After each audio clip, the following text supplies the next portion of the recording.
Welcome back everyone. आज हम पढ़ेंगे मौर्य एडमिनिस्ट्रेशन। तो इससे पहले के वीडियोस में हम मौर्य डायनेस्टी के बारे में पढ़ चुके हैं। और इस वीडियो में हम जो डिस्कस करने जा रहे हैं वो टॉपिक है मौर्य एडमिनिस्ट्रेशन। एडमिनिस्ट्रेशन कैसा होता था, वह पूरा जो इतना वास्ट एम्पायर था उसका कैसे रख रखाव किया जाता था। आगे बढ़ते हैं और इसके बारे में पढ़ते हैं। A centralized government system was established for the first time in India during the Mauryan period. तो मौर्य काल में या मौर्य काल के दौरान भारत में पहली बार सेंट्रलाइज्ड गवर्नमेंट सिस्टम की स्थापना हुई। तो सेंट्रलाइज्ड गवर्नमेंट सिस्टम क्या है? जैसे आप पिक्चर में देख सकते हैं कि जो पावर है सारी की कहां पर है? सेंटर में। तो इसे हम सेंट्रलाइज्ड गवर्नमेंट सिस्टम कहते हैं, जहां सारी जो पावर्स होती है दूसरों में बटी ना होके सारी सेंटर में होती है। मेनली सेंटर में किंग होता है, इसके पास सारी पावर्स होती है। तो इसे हम सेंट्रलाइज्ड गवर्नमेंट सिस्टम कहते हैं। और मौर्य पीरियड में पहली बार ऐसा हुआ था जहां सेंट्रलाइज्ड गवर्नमेंट सिस्टम की स्थापना हुई थी। आई होप ये आपको समझ में आ गया सेंट्रलाइज्ड गवर्नमेंट सिस्टम क्या है। सीधा सा है, सेंट्रलाइज का मतलब है सेंटर में पूरा पावर होना। और इसमें जो सेंटर में होता था मुख्य रूप से राजा होता था, तो राजा के पास पूरी पावर हुआ करती थी। आगे बढ़ते हैं। Despite centralisation of powers in the hands of the king, he was not autocratic. Centralisation of power था, मैंने अभी बताया कि पूरी जो पावर होती थी वो राजा के पास होती थी। सेंटर में राजा हुआ करता था, उसके पास सारी पावर होती थी। लेकिन he was not autocratic, लेकिन वो ऑटोक्रेटिक नहीं था। ऑटोक्रेटिक का मतलब है वो अपनी मनमानी नहीं करता था। Kautilya has described 7 components of the state। Kautilya जो कि जिन्होंने अर्थशास्त्र बुक लिखी थी, वो भी मैं आपके आगे आने वाले स्लाइड्स में बताऊंगा आपको। तो उन्होंने राज्य के 7 कंपोनेंट्स को अपनी बुक में डिस्क्राइब किया था। राज्य के 7 कंपोनेंट्स को, 7 तत्वों को उन्होंने बताया था कि 7 तत्व होने चाहिए। अगर एक राज्य को अगर सक्सेसफुल होना है तो 7 कंपोनेंट्स होने चाहिए। अब आगे देखते हैं कि कौन कौन से थे। पहला है राजा। राजा जो कि सम्राट होता था वो होना चाहिए। अमित्य, अमित्य मीन्स मंत्री। अकेला राजा कैसे काम करेगा, उसको मंत्री का सहयोग होना चाहिए था, जिसे अमित्य कहा गया। जनपद, जनपद होते हैं the land and the people, लोग और उसके जो लोग और भूमि, वो जनपद में आ गए। फिर दुर्ग, दुर्ग मीन्स किला। अब राजा जहां रहता है, राजा को सिक्योरिटी चाहिए, तो उसके लिए दुर्ग चाहिए जहां पर वो सुरक्षित रहे। तो उसके लिए क्या चाहिए? दुर्ग। तीसरा है कोष। अब इन सभी चीजों को चलाना है, मिनिस्टर्स को पेमेंट देना है, जनपद में जो लोग रहते हैं या जो भूमि है उसका रखरखाव करने के लिए, दुर्ग का रखरखाव करने के लिए क्या चाहिए? कोष। कोष में ट्रेजर। फिर उसके बाद सेना, सेना जरूरी है। राजा की सिक्योरिटी करनी है, जनपद की सिक्योरिटी करनी है, दुर्ग की सिक्योरिटी करनी है, कोष की देख रेख करनी है, तो उसके लिए हमें क्या चाहिए? सेना। तो सेना भी जरूरी था। और आखिर में मित्र। मित्र कौन? पास में जो राज्य है या पास के पड़ोस की जो राजा है उनसे मित्रता बनाए रखना, जिससे कि किसी भी टाइम, किसी भी समय कोई जरूरत पड़े तो ये मित्र उनके काम आए। तो कौटिल्य के अनुसार ये 7 कंपोनेंट्स एक स्टेट्स के लिए जरूरी थे। आई होप आपको ये समझ में आया होगा। राजा, अमित्य, जनपद, दुर्ग, कोष, सेना और मित्र। आगे बढ़ते हैं। The king used to appoint the chief minister and the priest after duly checking their character and background. तो जो राजा जो होता था, चीफ मिनिस्टर और प्रीस्ट को, चीफ मिनिस्टर मीन्स मुख्यमंत्री और जो प्रीस्ट मीन्स पुरोहित जो है, उनको अपॉइंट करता था उनके कैरेक्टर और बैकग्राउंड को चेक करके, मीन्स चरित्र और उनकी जो पृष्ठभूमि है उसको चेक करने के बाद राजा चीफ मिनिस्टर और प्रीस्ट को अपॉइंट करता था। दिस प्रोसेस वाज कॉल्ड उपद परीक्षणा, और इसको वो उपद परीक्षणा कहते थे। तो ये आपके वेरी शॉर्ट में ये क्वेश्चंस आ सकते हैं। उपद परीक्षणा क्या था? तो यही प्रोसेस को कहते थे उपद परीक्षणा, जिसमें राजा जो होता था, चीफ मिनिस्टर और प्रीस्ट को उनके कैरेक्टर और बैकग्राउंड को चेक करके अपॉइंट करता था, उसे उपद परीक्षणा कहा जाता था। आगे देखें। This people used to be the dignified members of the council of ministers। और ये जो लोग होते थे मीन्स ये चीफ मिनिस्टर प्रीस्ट जो होते थे, ये काउंसिल ऑफ मिनिस्टर्स जो है उनके डिग्निफाइड मेंबर्स हुआ करते थे, मीन्स उनके सम्मानित सदस्य हुआ करते थे। काउंसिल ऑफ मिनिस्टर्स क्या है? मिनिस्टर्स का समूह। जैसे आपने ये देखा अमात्य, जो 7 कंपोनेंट्स उसमें बता रखा अमात्य। अमात्य में कौन होते हैं? Council of ministers. तो अकेला राज्य, जैसे आपने यहाँ देखा कि सेंट्रलाइज्ड गवर्नमेंट सिस्टम था, राजा के पास सारी पावर होती, तो अकेला राजा क्या क्या कर सकता था? इतना बड़ा साम्राज्य था, तो उसके लिए उन्होंने क्या बना रखा है? Council of minister. Council of minister में मिनिस्टर्स का समूह। आगे बढ़ते हैं। Apart from council of ministers, council of ministers के इनके अतिरिक्त देयर वाज आल्सो परीक्षण मंत्रणा। परीक्षण मंत्रणा थी which was also a form of council of ministers, जो एक काउंसिल ऑफ मिनिस्टर्स का ही एक रूप था। तो इसके अलावा काउंसिल ऑफ मिनिस्टर्स के अलावा परीक्षण मंत्रणा था, जो एक काउंसिल ऑफ मिनिस्टर्स का ही एक रूप था। आई होप आपको ये पैराग्राफ अच्छे से समझ में आया होगा। आगे बढ़ते हैं। Central administration. तो अपन मौर्य एडमिनिस्ट्रेशन में केंद्र में जो प्रशासन होता था, प्रबंधन होता था, वो कैसा होता था वो देख लेते हैं। 18 डिपार्टमेंट्स का तीर्थ हैव बीन मेंशन्ड इन अर्थशास्त्र। तो अर्थशास्त्र में 18 डिपार्टमेंट्स के बारे में बता रखा है जिसे वो तीर्थ कहते हैं। अर्थशास्त्र ये आपके कौटिल्य अर्थशास्त्र, जिसके बारे में मैंने पिछले स्लाइड में बात की। तो ये 18 डिपार्टमेंट्स होते थे, विभाग होते थे, जिसे हम क्या कहते थे? तीर्थ। और ये हमें कहां से पता चला? अर्थशास्त्र, कौटिल्य अर्थशास्त्र से हमें इस बारे में पता चला। द प्रेसिडेंट ऑफ दिस तीर्थ इज नोन एज महामात्य। और जो ये तीर्थ के जो अध्यक्ष होते थे उसे महामात्य कहते थे। अब आगे देखते हैं। मिनिस्टर, मंत्री, प्रीस्ट, पुरोहित, कमांडर, सेनापति and the Prince were the most important तीर्थ। और इसमें से मिनिस्टर, प्रीस्ट, कमांडर और प्रिंस जो होते थे इंपॉर्टेंट तीर्थ हुआ करते थे। आगे हम पढ़ते हैं समहर्ता। His responsibility was to collect revenue, keep record of income, expenditure and prepare the annual budget. समहर्ता। तो समहर्ता क्या काम करता था? उसका दायित्व था राजस्व इकट्ठा करना, इनकम और एक्सपेंडिचर का रिकॉर्ड रखना, मीन्स इनकम कितना आया, एक्सपेंडिचर कितना खर्चा हुआ, तो इसका ब्यौरा रखना उसका काम था। एंड प्रिपेयर एनुअल बजट, और वार्षिक बजट को बनाना, ये सारा काम समहर्ता का हुआ करता था। अब हम पढ़ेंगे सानिधत्ता के बारे में। सानिधत्ता का मतलब था ट्रेजरर, खजांची। अब भाई मैंने आपको पहले बताया था कोष बहुत जरूरी है, और कोष की देखभाल करने के लिए सानिधत्ता की जरूरत है। He was responsible for building treasuries and granaries in various parts of the kingdom. तो इसका मुख्य कार्य था कि ट्रेजरीज को बनाना और ग्रेनरीज को बनाना। ट्रेजरीज क्या है? खजाना, उसको बनाए रखना राज्य के भिन्न भागों में, और ग्रेनरीज को भी बनाए रखना, अन्नागार जिसे कहते हैं, जहां पर अनाज वगैरह स्टोर होता है। अब ये ट्रेजरीज पिक्चर के थ्रू समझ लेते हैं। ये देखो ट्रेजरीज, ये ट्रेजरीज जहां जो धन जो होता था उसे संग्रह किया जाता था, तो उसे ट्रेजरीज कहा जाता था। सानिधत्ता जो होता था वो उसकी देखभाल करता था, और ये किंगडम के अलग अलग हिस्सों में हुआ करता था।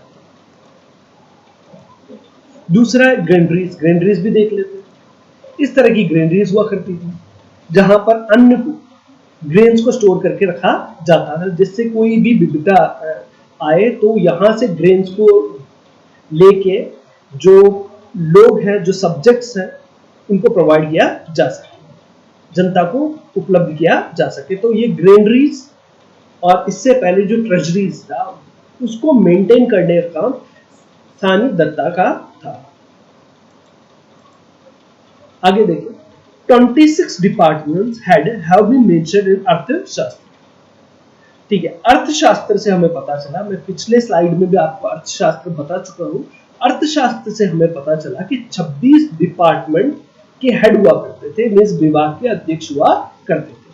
अब उनमें कौन कौन शामिल थे, उनमें से कुछ का नाम दिया हुआ, उसे हम एक बार देख लेते हैं। विच इंक्लूड, उनमें शामिल थे कोषाध्यक्ष जिसे ट्रेजरर कहा जाता था, सीता अध्यक्ष जिसे एग्रीकल्चर का जो मुखिया होता था वो सीता अध्यक्ष होता था, पांड्याध्यक्ष जो ट्रेड जो व्यापार जो होता है उसका अध्यक्ष पांड्याध्यक्ष हो गया। सूत्राध्यक्ष टेलरिंग और वीविंग का, कताई और बुनाई का जो काम होता था वो सूत्राध्यक्ष के अधीन होता था। लूणाध्यक्ष स्लॉटर हाउस बुच्चड़ खाना जो होता था वो लूणाध्यक्ष के अधीन होता था। विविधता अध्यक्ष जो पास्चर लैंड था, चारागाह तो था, उसका अध्यक्ष विविधता अध्यक्ष हुआ करता था। लक्षणा अध्यक्ष इशुइंग करेंसी मुद्रा जारी करने का जो काम जो था वो लक्षणा अध्यक्ष के अधीन हुआ करता था। फिर है उसके बाद है हमारे इसके अलावा मुद्रा अध्यक्ष है, कोतवा अध्यक्ष है और बंद नागर अध्यक्ष है। और अतविका जो कि फॉरेस्ट डिपार्टमेंट जो होता था, वन विभाग के जो हेड मुखिया होता था उसे अतविका कहा जाता था। तो ये सब लोग शामिल थे डिपार्टमेंट के हेड के रूप में, जिसके बारे में हमें अर्थशास्त्र के द्वारा पता चला। आगे देखिए, Yuktas and Upayuktas were lower level employees under the control of Mahamatya and heads. तो युक्तास और उपयुक्तास जो थे वो लोअर लेवल एम्प्लॉयज थे जो कि महामत्या और अध्यक्ष जो होते थे उसके नियंत्रण में होते थे।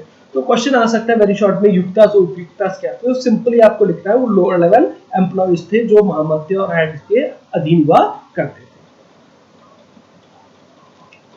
अब हम पढ़ेंगे यहाँ पर प्रोविजनल एडमिनिस्ट्रेशन के बारे में, मीन्स प्रांतीय प्रशासन के बारे में।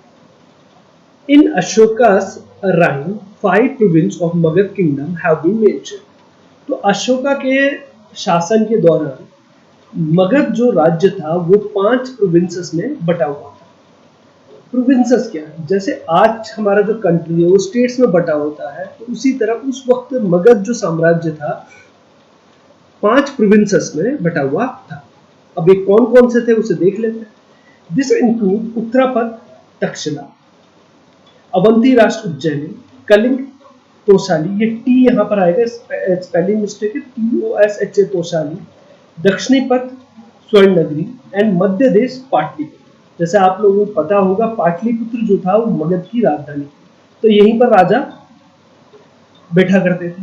अभी जो 5 प्रोविंसेस है वो उसे हम मैप के थ्रू समझ लेते हैं, ठीक है। तो यहाँ पर वो कह रहे हैं कि पहला तो है उत्तरापथ, उत्तरापथ उत्तर की तरफ, ये इस तरफ का जो रीजन हुआ करता था ये उत्तरापथ में आता था, जिसकी राजधानी क्या थी? तक्षशिला थी। अवंती राष्ट्र, ये वेस्ट में जो पोर्शन पड़ता था ये पूरा अवंती राष्ट्र था और इसकी राजधानी उज्जैनी थी। कलिंग, ईस्ट में जो पोर्शन पड़ता था, ईस्ट का जो पोर्शन था वो आता था कलिंग में और इसकी राजधानी तोशाली थी। फिर इस तरफ आता है दक्षिण में, दक्षिण में जो पड़ता था प्रोविंस उसका नाम था दक्षिणापथ और इसकी राजधानी स्वर्णनगरी थी। और मध्य देश, ये जो बीच का जो पोर्शन है इसे मध्य देश कहते थे और इसकी राजधानी पाटलिपुत्र हुआ करती थी, जहां पर राजा हुआ करते थे। तो आई होप आपको ये समझ में आ गया होगा कि पूरा जो मगध साम्राज्य था वो 5 प्रोविंसेस में बटा हुआ था। जैसे कि आज हमारा जो देश है वो स्टेट्स में बटा हुआ है, तो स्टेट्स को आप समझ लो प्रोविंसेस। आगे देखिए, provisional administration was administered by royal officers named Kumar और आर्यपुत्र। तो जो प्रोविजनल एडमिनिस्ट्रेशन था, प्रोविजनल प्रांतीय जो प्रशासन था, उसकी देखरेख ये राष्ट्रीय अधिकारी करते थे जिनका नाम कुमार या आर्यपुत्र हुआ करता था। The provinces were divided into विषया which used to be under the control of विश्वपति। जो ये प्रोविंसेस थे वो विषयों में बटे हुए थे, जिसका जो हेड होता था वो विश्वपति हुआ करता था, विश्वपति के अधीन हुआ करता था। अब जैसे आप लोग जानते हैं कंट्री जो है स्टेट्स में बटा होता है और जो स्टेट फर्दर डिस्ट्रिक्ट्स में बटे होते हैं, तो आप लोग यही समझ ले जो विश्व जो हुआ करते थे उस वक्त के डिस्ट्रिक्ट हुआ करते थे। तो ये प्रोविंस किसमें बटे होते थे? विश्व मीन्स स्टेट, जैसे कि आज डिस्ट्रिक्ट में बटे हुए उस तरह उस वक्त जो प्रोविंस थे वो विश्व में बटे हुए थे। तो और इनको जो कंट्रोल करने वाला अध्यक्ष होता था उसे विश्वपति कहते थे। स्थानिक was the administrative head of the district, और स्थानिक जो होता था वो एडमिनिस्ट्रेटिव हेड हुआ करता था जिलों का। And he used to be under the control of Samarth, Samartha के अधीन हुआ करता था और वो समर्था के अधीन काम करता था। गोप used to be the head of the smallest administrative unit. गोप जो हुआ करता था वो स्मॉलेस्ट एडमिनिस्ट्रेटिव जो यूनिट होता था उसका मुखिया हुआ करता था। यहाँ हेड आएगा, Gop used to be the head of the smallest administrative unit. तो ये जो व्यक्ति हुआ करता था वो सबसे छोटी जब प्रशासनिक इकाई होती थी उसका अध्यक्ष हुआ करता था, and he used to handle the administration of 10 villages, और इसके अधीन 10 विलेजेस 10 गांव हुआ करते थे, वो उनके प्रशासन का काम देख रेख करता था। An officer called Padastri used to function under Samartha, और एक अधिकारी जिसका नाम पदस्ट्री हुआ करता था वो समर्था के अधीन काम करता था, and used to monitor the working of स्थानिक गोपास एंड विलेज ऑफिसर्स, और वो स्थानिक गोपास और विलेज ऑफिसर्स जो ग्राम अधिकारी होते थे उनके काम की देखरेख करता था।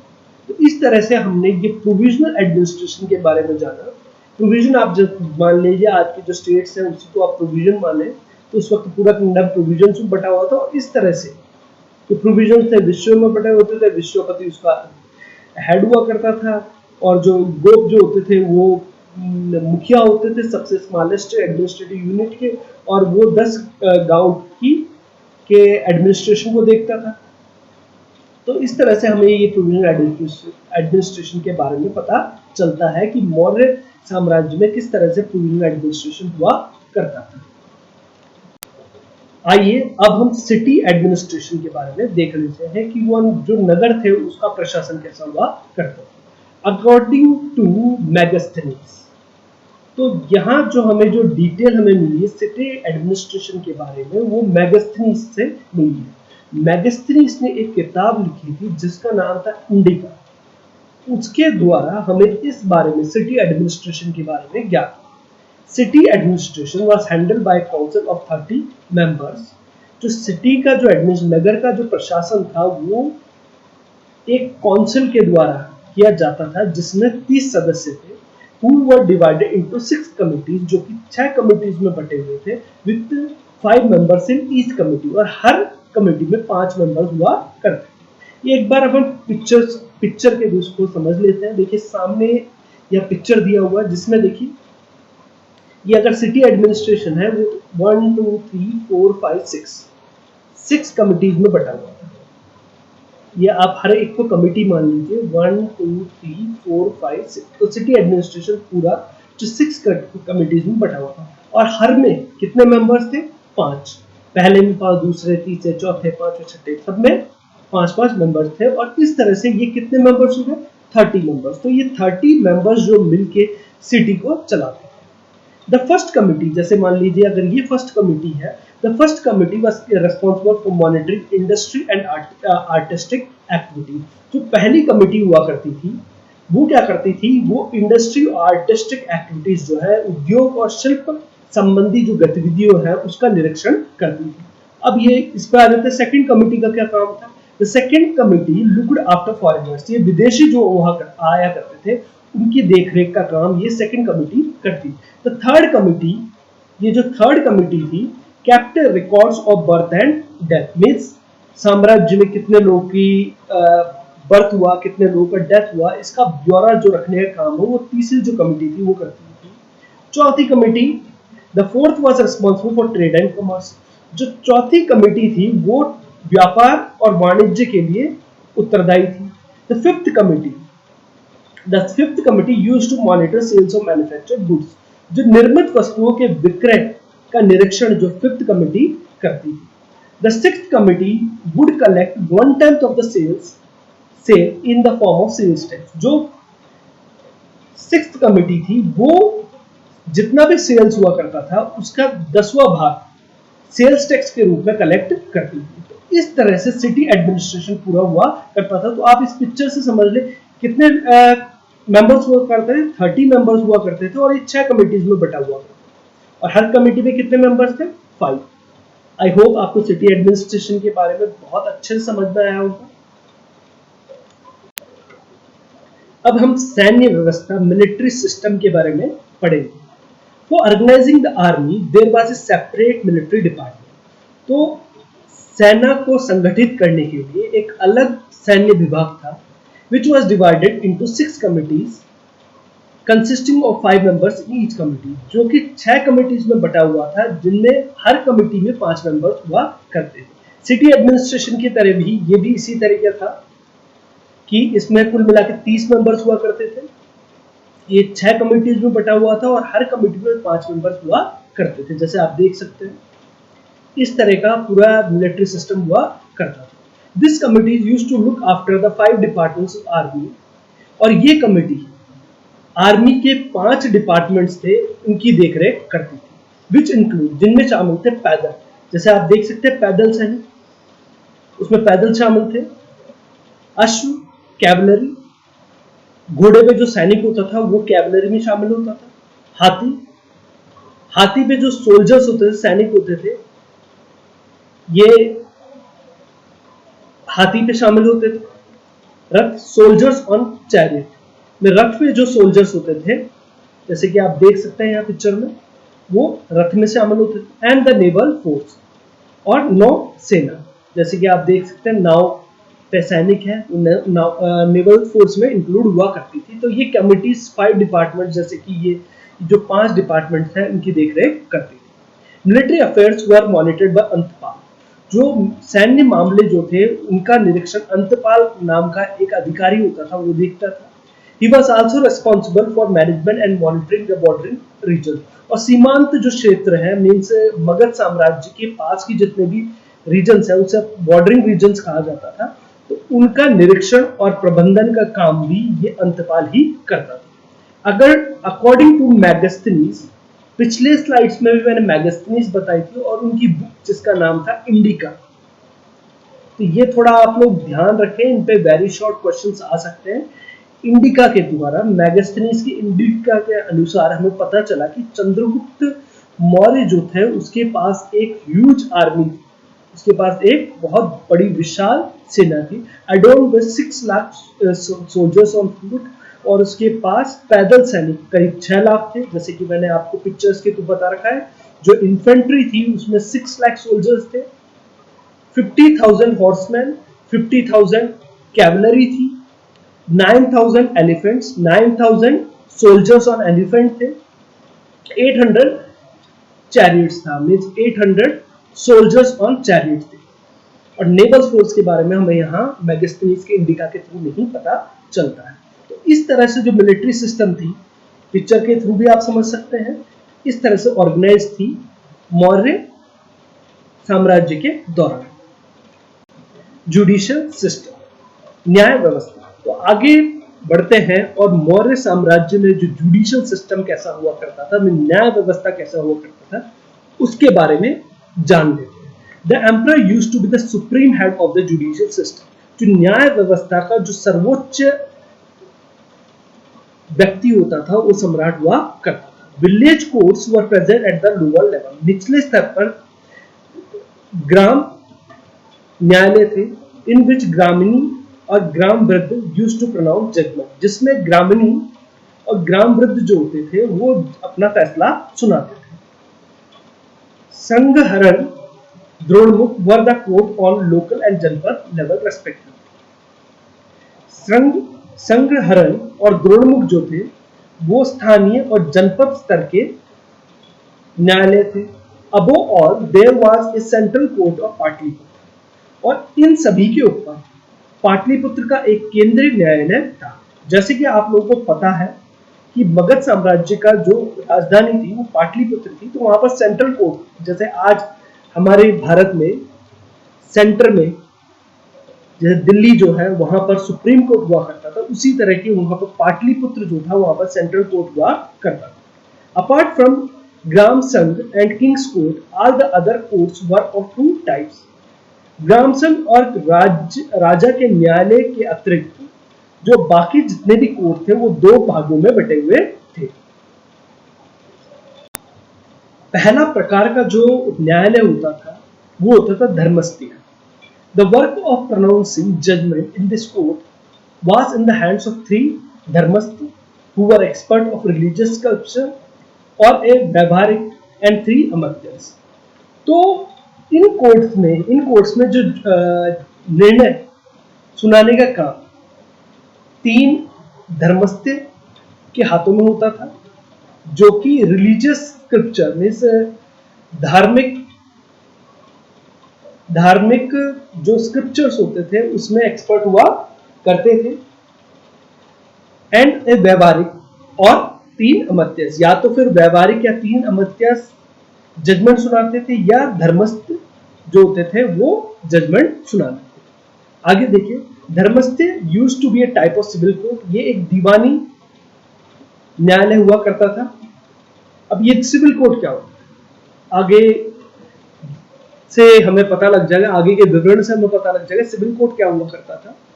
Cases associated with theft, robbery and loot also known as Sahas were placed in front of Dharmastha court. Cases जो कि चोरी, डकैती या लूट से संबंधित होती है, जिसे साहस कहा जाता था, वो धर्मस्थ कोर्ट के सामने लाया जाता था। तो आप ये समझ लें कि सिविल कोर्ट जो होता है इन तरह के जो केसेस होते हैं उससे संबंधित होता है, थेफ्ट, रॉबरी, लूट। इसके अलावा और भी केसेस होते हैं जो सिविल कोर्ट में, आज के सिविल कोर्ट में भी लाए जाते हैं। Cases associated with abusing, defamation, beating etcetera were also brought in this courts which were called Vak Parusha और दंड परुषा। केसेस जो कि अब्यूजिंग, कुवचन कहने से, मानहानि, पिटाई आदि से संबंधित होती थी, वो इन कोर्ट्स में लाया जाता था, जिन्हें वाक परुषा या दंड परुषा कहा जाता था। अब्यूजिंग, कुवचन कहना, डिफेमेशन का मतलब है कि मानहानि मीन्स किसी के मान को आप गलत बोलते हैं, उनकी प्रतिष्ठा के लिए गलत बोलते हैं, उनको पीटना, किसी को पीटना, इस तरह की जो केसेस होते थे वो धर्मस्थ में लाए जाते थे, जिन्हें वाक परुषा और दंड परुषा भी कहा जाता। जो सेकंड प्रकार का जो कोर्ट है, न्यायालय है, उसे कंटक शोधन कहा जाता था। दीज वर क्रिमिनल कोर्ट्स, ये क्रिमिनल फौजदारी अदालत हुआ करती थी। 3 predistries and 3 amatyas used to judge dispute between the state and the concerned person. 3 predistries और 3 amatyas मिलके राज्य और व्यक्ति के बीच में जो विवाद हुआ है उस पर निर्णय मिलकर सुनाती थी। The city magistrate was called व्यवहारिक महामात्य, जो नगर का जो न्यायाधीश होता था उसे व्यवहारिक महामात्यास कहते थे, और जो जिला के जो न्यायाधीश होता था, जो डिस्ट्रिक्ट मैजिस्ट्रेट होता था, उसे रज्जुक कहा जाता था। According to Chanakya there were 4 main parts of law, और चाणक्य के अनुसार कानून के 4 मुख्य भाग थे: धर्म, रिलीजन, व्यवहार, बिहेवियर, चरित्र, कैरेक्टर, और शासन, जिसे एडमिनिस्ट्रेशन कहा जाता है। तो इस तरह से हमारा जो जुडिशियल सिस्टम है यही हैंड होता है। आई होप आपको वीडियो पसंद आया होगा। पसंद आया तो लाइक करें और कमेंट करके हमें जरूर बताएं कि कैसा आपको वीडियो लगा। Thanks for watching.